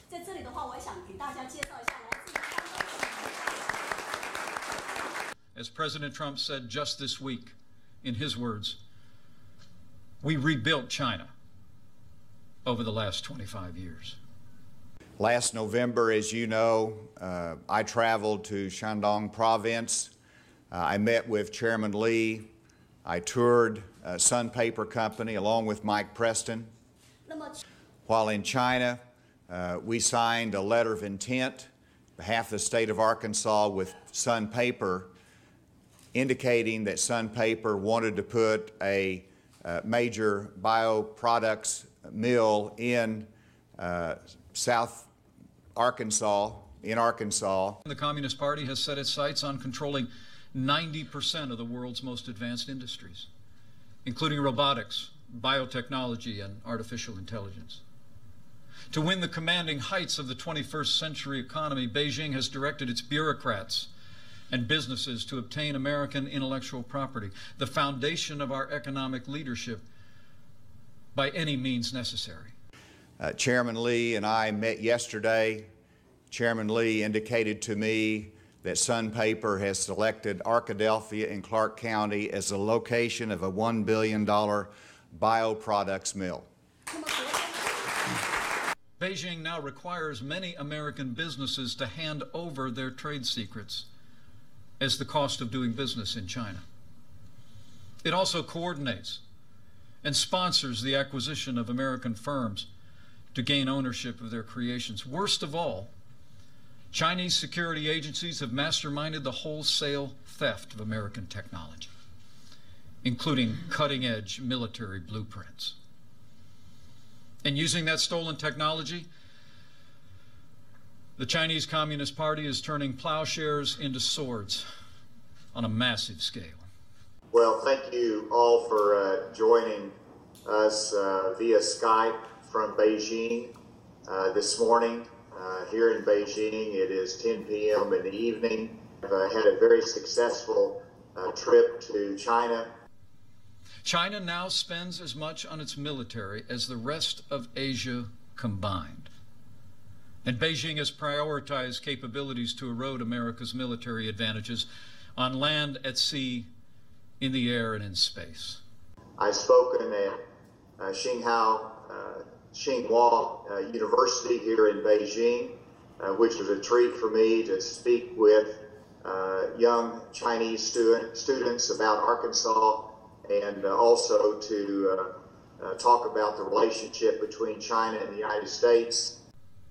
China wants nothing less than to push the United States of America from the Western Pacific and attempt to prevent us from coming to the aid of our allies. But they will fail. Beijing is also using its power like never before. Chinese ships routinely patrol around the Senkaku Islands, which are administered by Japan. And while China's leader stood in the Rose Garden at the White House in 2015 and said that his country had and I quote, no intention to militarize the South China Sea. Today, Beijing has deployed advanced anti-ship and anti-air missiles atop an archipelago of military bases constructed on artificial islands. China's aggression was on display this week when a Chinese naval vessel came within 45 yards of the USS Decatur as it conducted freedom of navigation operations in the South China Sea, forcing our ship to quickly maneuver to avoid collision.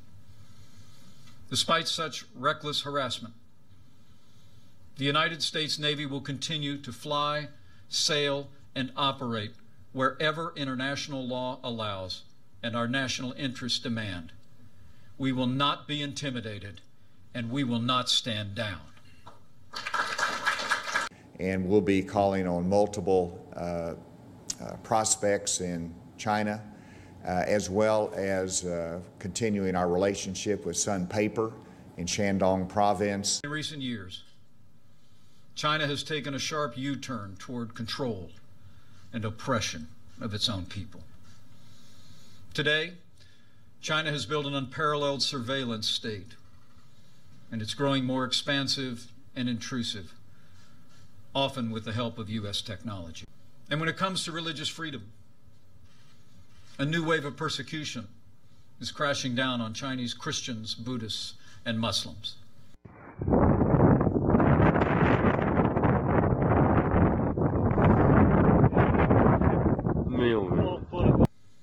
Last month, Beijing shut down one of China's largest underground churches.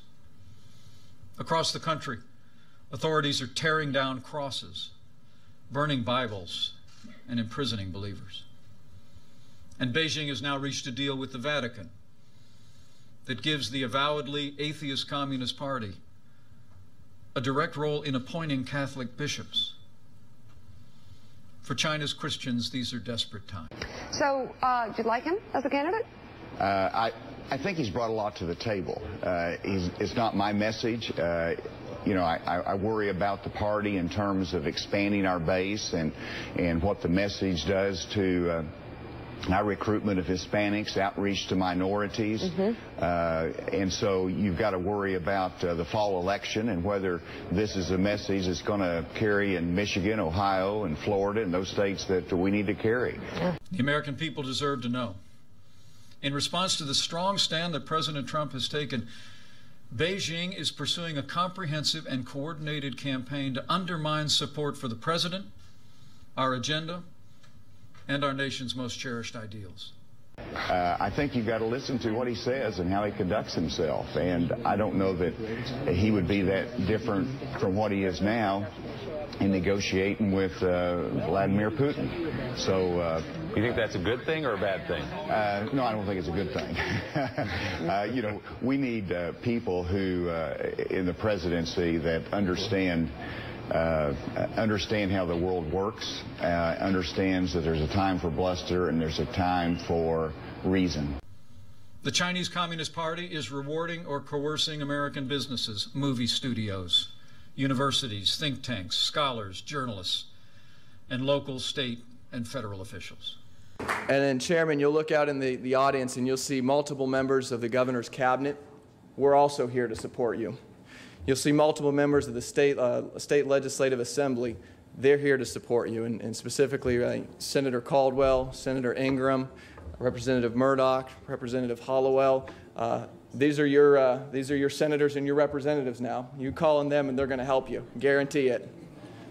And Senator English, I saw you out there too. Thank you for being here as well. All right, as we rejoin us here, I wanted to play that video. Considering yesterday we had headlines that Asa has basically criticized Donald Trump and wanting him to end the trade war with China. That may be the real reason why. Is that montage of clips right there? Also, everyone's talking about Saudi Arabia and this supposed journalist and Khashoggi, but nobody wants to talk about how the wife of the Interpol chief is assumed dead, and that's from the Chinese. Be good leaders and, be good parents. The left has been using this phrase for the last 18 months. And the phrase is this: influence the outcome of an election. I look at these seven, and this is an actual attempt to do that. This 7,000 caravan, that's what it actually looks like. This is an attempt to influence the outcome of an election.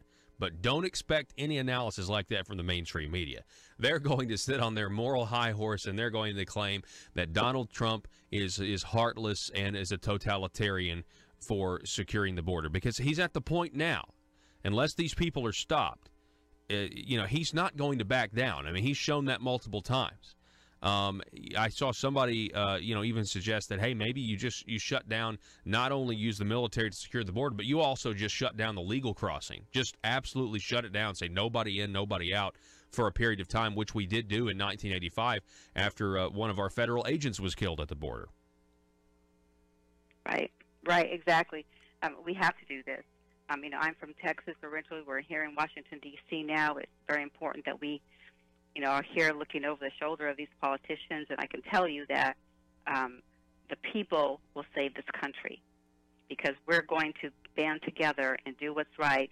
Democrats, Republicans, Independents, and that's why the walk away movement has picked up and taken hold here across the country, because they're seeing that this is not about politics or parties. This is about the survival of America. And if you take a look at what's going on in the streets, Paul, with the Antifa and how they can attack, there's a video out there went viral where a young man verbally attacked the widow of a fallen police officer during the 9/11 terrorist attacks. This is unacceptable behavior, and if you're wearing a MAGA hat supporting President Trump, then you can be, assaulted. This is just outrageous, this type of behavior, and know that these people do get paid, and we've known this for several years. The Remembrance Project started in 2009, and our eyes were just, eyes wide open when you pull that curtain back and you're seeing more and more on what's really taking place. How can you stop? Because no one else is doing this, and no one else sees some of the things that we do. Hearing some of the families, a mother who was denied to give her victim impact statement when her only son was murdered. And these are activist judges that President Trump actually created the Office of Voice last year, Victims of Immigration Crime Engagement.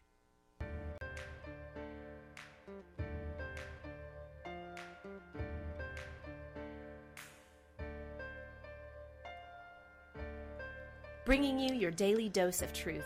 It's Conduit News Radio with Paul Harrell. So I have a correction to make because I was up against a heartbreak. I misread the headline. It's not the wife who's feared dead of the missing Interpol chief. The headline is, the wife fears that her husband, the missing Interpol chief that was abducted by the Chinese, is dead.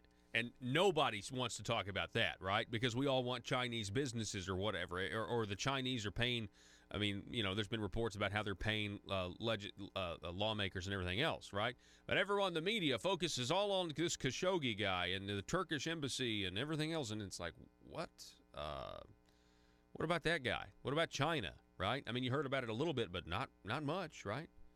China is still held up as this, on this pedestal of like, it is a communist country, the way communism is supposed to work, on a chalkboard, right? They're not sullied yet. They haven't been a complete failure yet.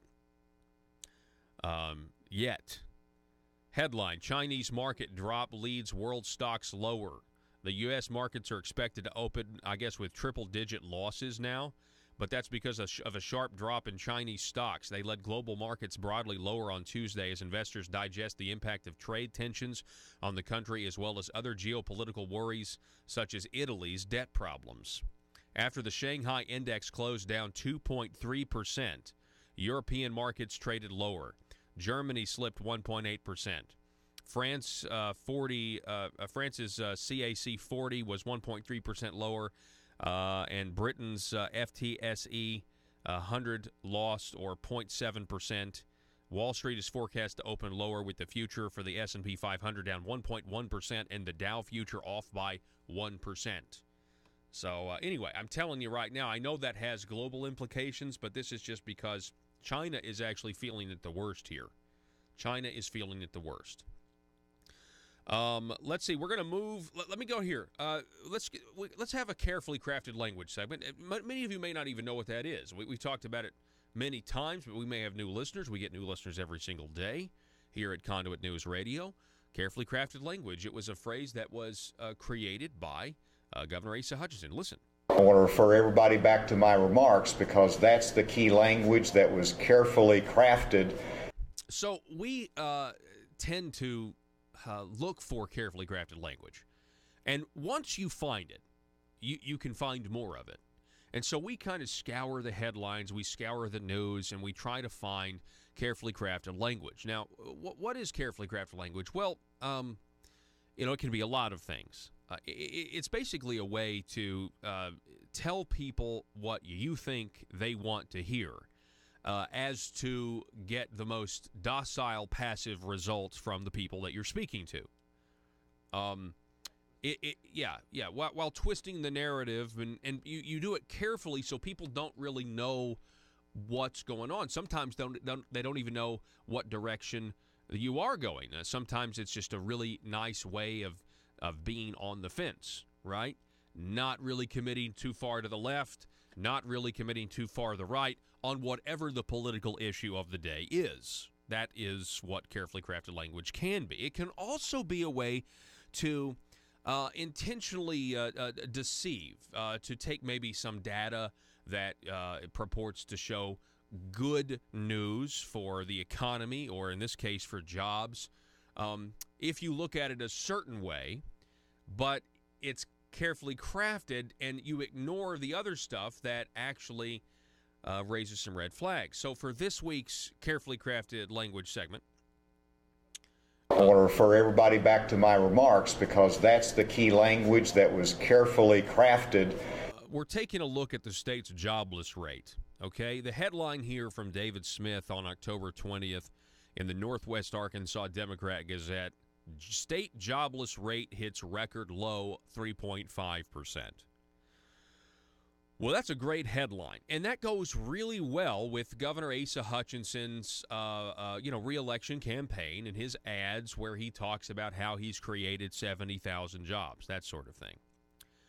And you would think, wow, the state's jobless rate is 3.5%, so unemployment's down to 3.5%. That's the lowest in history. Well, there's a couple of gems here, especially when you want to start trusting government numbers, right? Listen to this. The Arkansas's previous low unemployment rate was 3.6%, and it was reached in March through June of last year in 2017.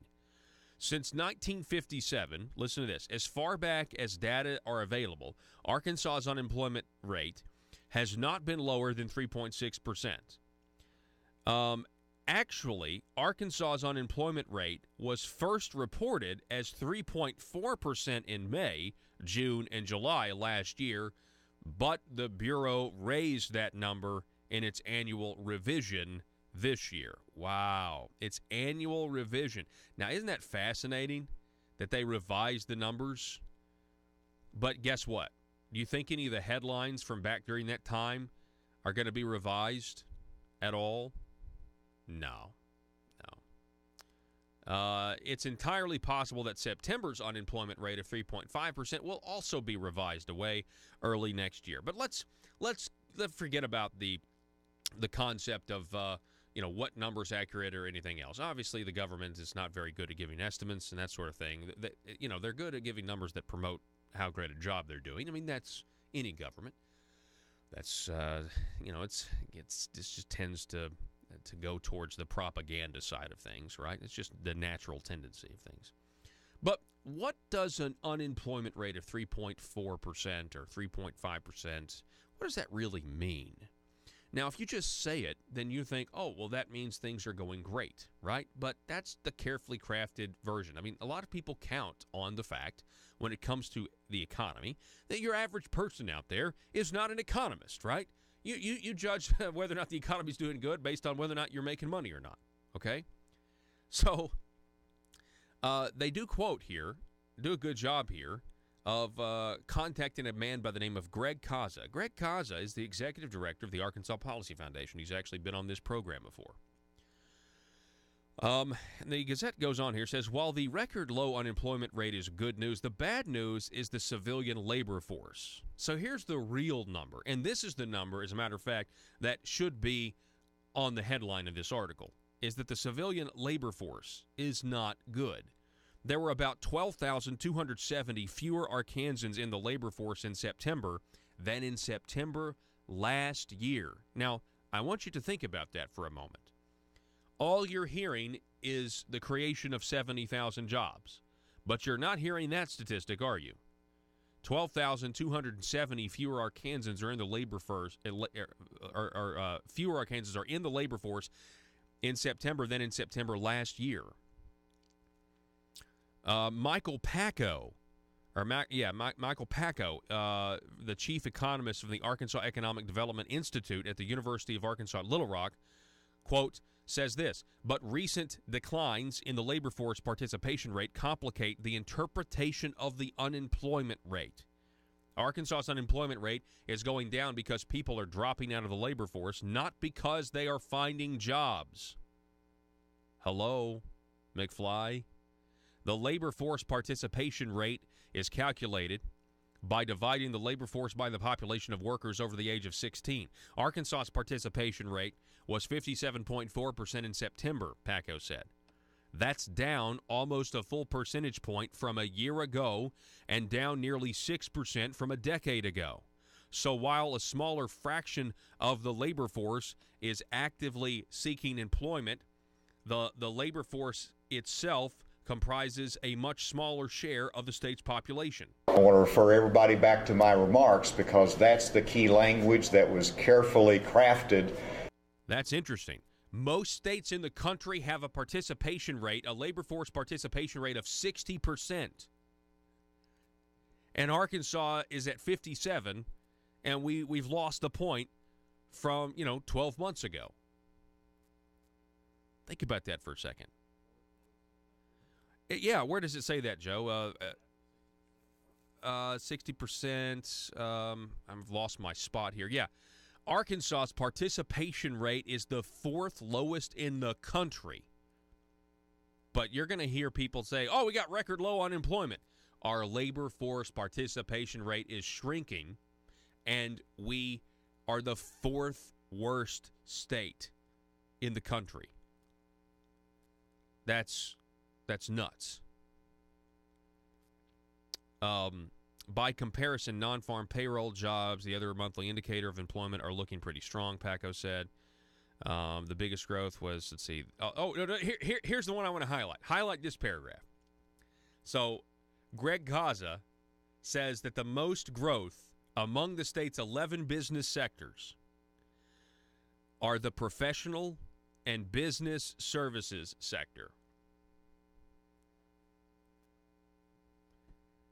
They've grown a lot. 34.6% since June of 2009. The professional and business services sector. Is that Blue Cross Blue Shield? You think that's insurance? I would like to know. Does insurance fall under the professional and business services sector? Yes. Huh. That's interesting. The biggest decline in jobs came in information, which lost 1,000 jobs in the past year. All right, so anyway, there you go, folks. I mean, that's your carefully crafted language segment right there. You got to know where to look. Sometimes you got to read past the headline. I mean, I think that would be the number one thing. How to find carefully crafted language. Number one, because you can see it in our politicians, but you also can see it in the media. The number one thing you do, you got to read past the headline. You have to be so skeptical and have a healthy American skepticism of those who are in power and those who are disseminating news to you. And I even include myself. You should be skeptical of the things that I say on the basis of, you need to research for yourself. You don't just need to say, well, I mean, I appreciate, somebody told me the other day, well, Paul Harrell said this and he's never wrong. I appreciate that. I am wrong sometimes. I get it wrong. Sometimes I read headlines wrong, everything else. I'm a human being. So I appreciate that, and I want you to know you can trust Conduit News. But what I'm saying is you also need to be able to make sure everything adds up, right? Make sure it all adds up. And so the first thing to do to detect carefully crafted language is to read past the headline and go into it assuming that the headline may be inaccurate, that there is a possibility that this headline is inaccurate. Because what this should say, it shouldn't say state's jobless rate hits record low of 3.5%. It should say state's labor force participation rate is one of the worst in the nation and is shrinking. And or is down a whole percentage point from last year to this year. That really gives you an accurate indication of, how the economy is doing. So anyway, that's the real indicator, and it's troubling. It really is. It's very troubling. Folks, tomorrow on the program, we're going to be talking with Patriots of Act 746. We're going to do a segment with Mr. Tim Loggins. He's going to be back with us. Also, Kirby Ward going to be back with us. Excited to talk about that. Got a lot to talk about when it comes to the Second Amendment tomorrow. A ton of stuff. Your Arkansas gun rights, you definitely want to be there for that. Don't miss tomorrow. Also, 7:33, I guess basically 24 hours from now, we'll be talking with State Representative Jimmy Gazaway. We'll be back on the program. We'll be discussing Issue 1, how it was thrown off the ballot, what the Supreme Court's opinion was. Jimmy did a masterful job last week talking about the dangers of Issue 1. Well, now that it's off the ballot, let's understand let's understand why it was off the ballot, okay? And so we'll be talking with him again. Very excited. Later in the week, we'll be talking with Republican candidate for State House, Ricky Lattimore. Also, the Majority Leader, Marcus Richmond, will be on the program on Friday at 7:05. So definitely are looking forward to that, as well as Congressman Rick Crawford will be with us 7:33 on Friday morning as well. So we got a jam-packed rest of the week for you, and also going to get to the news and events of the day like we always do. We're going to reset here, take a break, wrap up the show when we come back. Don't go anywhere. If you believe the Second Amendment protects your right to defend your home with a firearm, where do you turn if the government confiscates your gun? To the courthouse. The Founding Fathers created your Seventh Amendment right to a civil jury to protect your freedoms. The courthouse is where you fight the overreaching hand of government. And the Brad Hendricks Law Firm is where the fight starts. Call the Brad Hendricks Law Firm at 501-221-0444. The Brad Hendricks Law Firm in Little Rock, standing ready using the Seventh Amendment to protect your Second Amendment rights. Russellville-based firearms manufacturer Omega are making clones of the most notable German firearms in the world. These delayed rotor-lock firearms have been and are currently used by law enforcement and military worldwide. At Omega, they manufacture their guns right here in Arkansas and produce the best reproduction in the marketplace that comes with a complete 5-year warranty. At Omega, they take firearm manufacturing seriously and offer discounts to active and retired law enforcement. Whether you're using Omega firearms to defend the public, defend your family, or for target practice, Omega has your back. For pricing, go to omega-guns.com. That's omega-guns.com. If you're like me, you believe that small business is the heart of Arkansas's economic engine, and it should be viewed that way by the politicians in Little Rock. Conduit for Commerce also believes, like you and I believe, policies that achieve less regulation and lower taxation help small business in Arkansas thrive. Other policies like small, constitutionally consistent government and reducing citizen dependency on government keeps it from growing and expanding its influence on our daily lives. Conduit for Commerce works every day to educate the general public and legislators on these important priorities in the name of Arkansas small business. By the way, contributions to Conduit for Commerce are tax deductible. Log on now to conduitforcommerce.org and click on Contact Us on the right side of the page. That's conduitforcommerce.org. Go there now and learn the facts on protecting small business in Arkansas.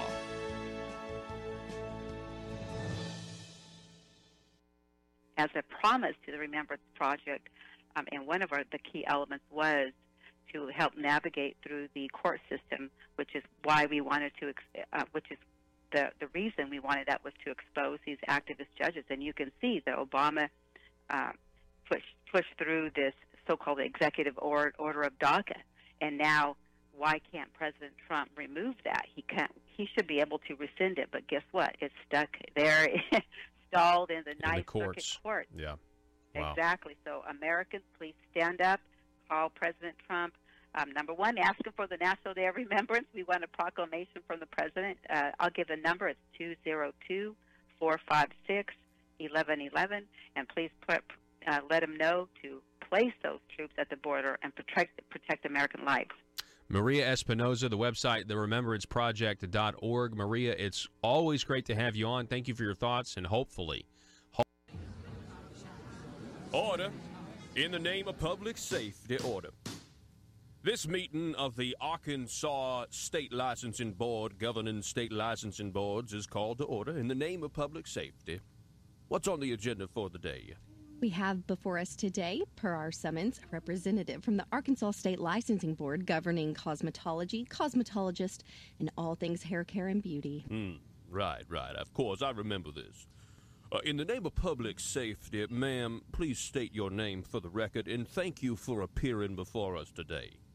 Yes, my name is Cosmo Glamour Gazette, and I'm here in response to a letter our state board received claiming we're in violation of the Arkansas State Licensing Board governing state licensing boards.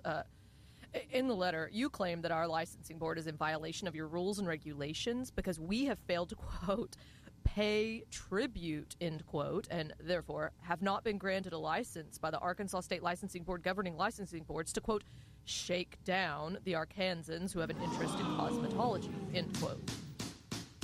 In the name of public safety, order.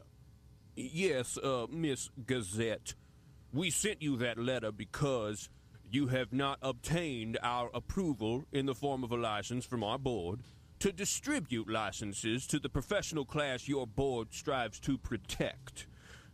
In the name of public safety, of course. Of course. So, in the name of public safety, and just so we can get this for the record, you do admit and agree with our board, the Arkansas State Licensing Board governing state licensing boards, that you have not obtained a license, thereby revealing your board of cosmetology to be operating outside our rules, regulations, and authority? Well, sir, I'm not sure our board agrees that we need a license from your board to continue to shake down, to look out for the public safety of Arkansans. In the name of public safety. In the name of public safety. Well, it seems we are at a bit of an impasse if we are not in agreement that your board owes us tribute. Sir, maybe we could ask and see if there's a bureaucrat in the house. Oh, yes.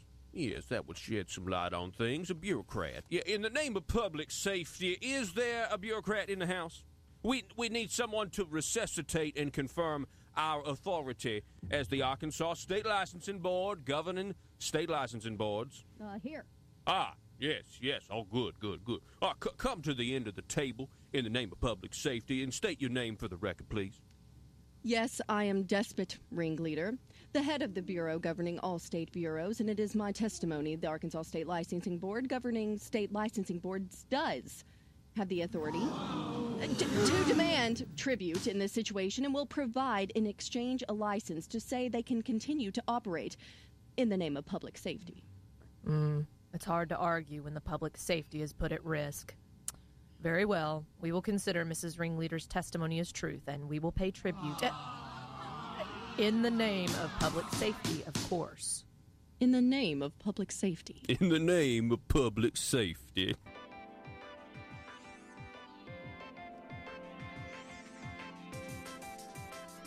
Conduit News Radio with Paul Harrell is building a liberty machine. Find out more at conduitnews.com. A ruling on Issue 1 improves the future of ballot issues.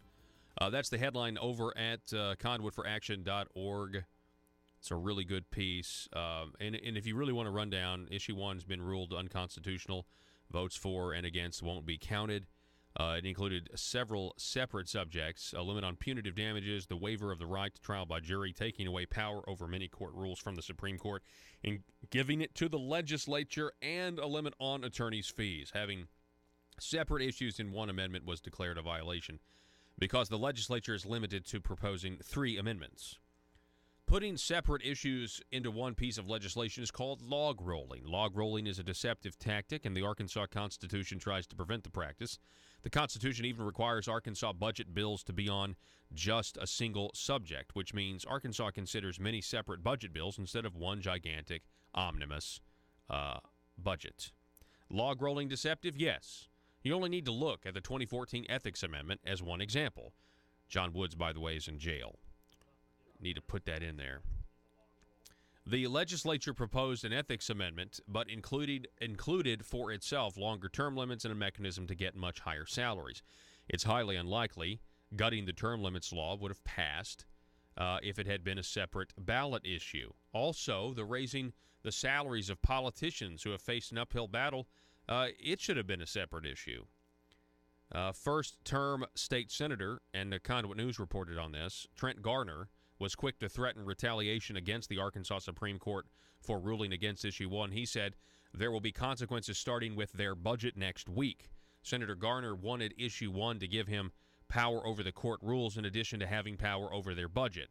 While he may be disappointed Issue 1 was invalidated, defending log rolling is a defense of deception. Even some insiders who supported Issue 1 thought likely the people would reject the amendment at the polls. And if that's true, did it really matter whether it was thrown out by the court or rejected by the people? The answer actually is yes, it did matter. The court's ruling sends a message to the legislature to quit using the deception of log rolling, and that, ladies and gentlemen, is a victory for the people. Also catching up on some CFA articles. There's also another one back from last week about how the governor is usurping legislative power, talking about the handgun instructors. This is by David Ferguson. And it's interesting because the whole enhanced carry legislation was a mess, and it is a mess. And right now, our own government is actually not following the law as written, because it was written so poorly and it was written to give political cover. And because that's the case, instead of fixing it, we have agencies that are just ignoring the bad parts of it that would make it really inconvenient on handgun instructors and would, make people upset. People upset tend to vote differently if they have a choice, David Ferguson writes, governing like Obama, I've got a pen and I've got a phone. The handgun license law called enhanced carry is a mess. Many gun rights advocates opposed it because of its restrictions and the regulatory minefield it created for those who want such a license. One of the dumb provisions in this law requires a handgun instructor to teach an enhanced carry course whenever the instructor teaches a regular concealed carry course. Restricting business this way doesn't sound very Republican. Last January, Asa Hutchinson bragged on there being 70 instructors qualified to teach the enhanced course. It was nothing to brag about. There had been about 1,000 instructors before the new restriction. Many instructors decided if they had to teach the enhanced mess, they would get out of the business. Legislators embarrassed by the publicity from making it harder for people to find an instructor tried to get the governor to include legislation to remove the restriction when he called a special session last March. Adding the issue to the special session would have made the session would not have made the session any longer, but the governor refused to include it. His spokesperson said the governor preferred to handle the issue through rulemaking. Well, that always works out great. Hey, you know what? The good news is you don't even need a license because the Arkansas Appeals Court, the judge put it in dicta and basically told the people what the law is, told the people what our politicians, some of them, won't say about Act 746 and the realities of constitutional permitless open or concealed carry in the state of Arkansas. All right. That wraps it up for today. This broadcast is available over at conduitnews.com. That's conduitnews.com. Check it. Go to our YouTube channel and subscribe. Click the little bell for notifications. Arkansas, thank you for listening. Be safe.